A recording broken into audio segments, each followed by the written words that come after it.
Today we're going to be unboxing this Maddox Superior Automotive Tools strut compressor set. Alright, so let's get this out of here. And this is everything it comes with. Set of instructions. And both of them here. Nice. To set it up, you just put them onto the spring like that. Then you grab the other one and you do the same thing.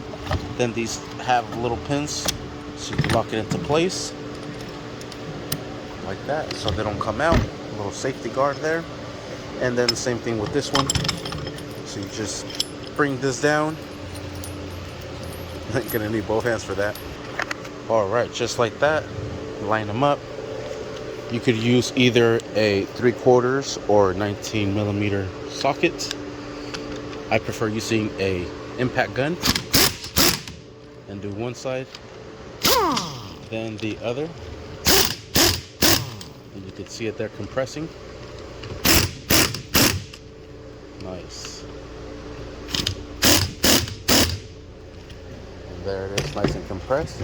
Now you should be able to take this off and replace it. But just making a review on this. Pretty good. I like it. From Harbor Freight. Thanks for watching. Please like and subscribe.